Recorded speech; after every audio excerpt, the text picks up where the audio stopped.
जय श्री कृष्ण। लगता है कि मेरा देश अब बदल रहा है।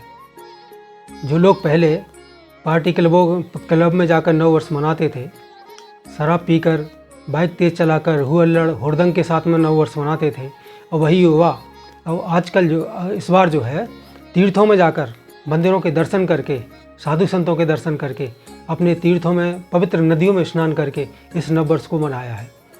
जहाँ तहाँ देखने में आया है कि जो प्रसिद्ध मंदिर हैं, प्रसिद्ध तीर्थ हैं, वहाँ पे सनातन धर्म को मानने वाले सभी हिंदुओं का बड़ी संख्या में पहुंचकर लोगों ने दर्शन किए।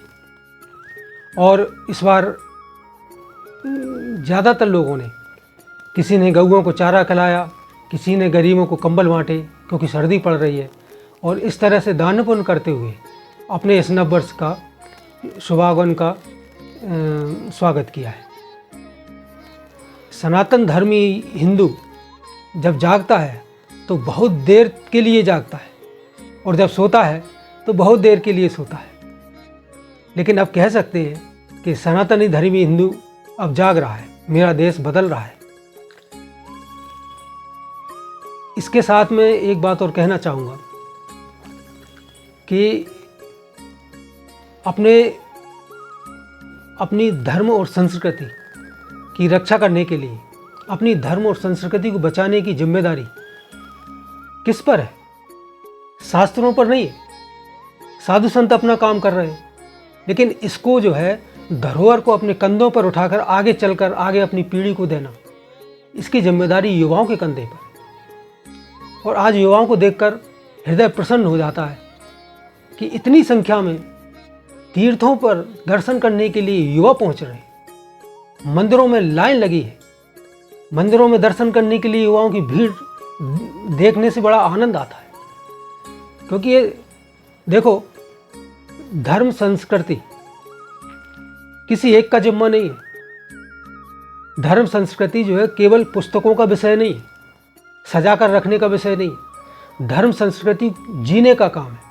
धर्म संस्कृति जीने से अपना आनंद देती है। धर्म संस्कृति जीने से जीवन को आगे बढ़ाती है, शांति देती है, जीवन को जो बहुत ज़रूरतें हैं वो देती है, लेकिन इसको जीना पड़ता है। और इस तरह से आज नव वर्ष का जो स्वागत किया है हमारे देशवासियों ने, सनातन धर्म का आज मस्तक ऊंचा और ऊंचा उठ गया। तीर्थों पर, मंदिरों में गऊओं को चारा खिला के, गरीबों की सेवा करके, इस बड़ी सर्दी में लोगों को सर्दी से बचने के लिए कंबल बांटकर, जिसकी जैसी श्रद्धा थी, जैसा जिसके पास साधन था, सभी ने अपने अपने हिसाब से इस नव वर्ष का स्वागत किया है।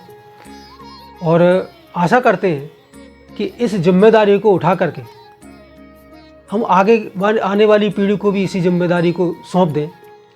इससे अच्छा कोई काम नहीं हो सकता।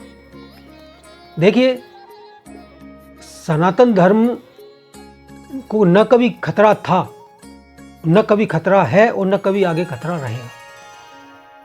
सनातन धर्म का उत्थान और सनातन धर्म का पतन, ये जो है समाज में रहने वाले सभी लोगों की जिम्मेदारी होती है। उससे मुंह मोड़ लिया, पतन हो जाता है। उसको जिम्मेदारी के साथ अपने कंधों पर ले लिया, आगे पीढ़ी को देना है, सनातन धर्म को हम जी रहे हैं, उसका उत्थान होता है। और जो इस काम में संलग्न रहते हैं, जो इस काम में लगे रहते हैं, उनके ऊपर ईश्वर की बड़ी कृपा होती है। सारी वसुंधरा, सारी प्रकृति चारों तरफ से उसको देने के लिए, शुभ आशीर्वाद देने के लिए तत्पर रहते हैं। तो धर्म संस्कृति का कभी नाश नहीं होता। नाश का मतलब यह है कि हम उससे मुंह मोड़ लें। हम आधुनिकता के युग में आकर आधुनिकता को अपना करके अपनी पहचान, अपनी सनातन संस्कृति, सनातन धर्म, सनातन संस्कारों को भूल जाएं। ये पतन की बात है। इससे धर्म का पतन नहीं होता। धर्म तो हमेशा गुप्त रूप से कहीं ना कहीं रह जाता है और है, और गुप्त रूप से ही है धर्म। लेकिन जब हम उसको जीते हैं, जब उसको उल्लास के साथ मनाते हैं, जहाँ अपने जीवन में परिवर्तन लाते, धर्म संस्कृति को अपना के, उसके आचरण करके, उस धर्म संस्कृति से सुसंबद्ध होके,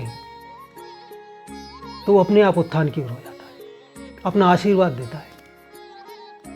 तो आज बड़ी खुशी की बात, तो सबसे बड़ी बात यह है कि युवाओं में धर्म संस्कृति के बारे में जो जानकारी जागरूक हो रहे हैं, ये बड़ी अच्छी बात है।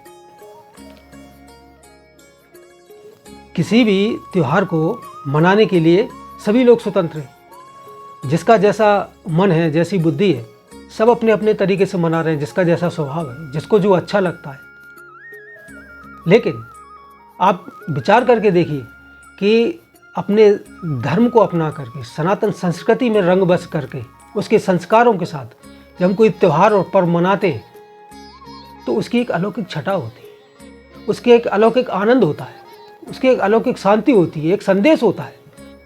और आने वाली जो पीढ़ी है वो देखती है और उसको अपनाने के लिए तत्पर रहती है, आतुर रहती है कि हमें गर्व है कि हमें ऐसी संस्कृति है, हमारे ऐसे संस्कार हैं जो सद्भाव की बात करते हैं, शांति की बात करते हैं, प्रेम की बात करते हैं।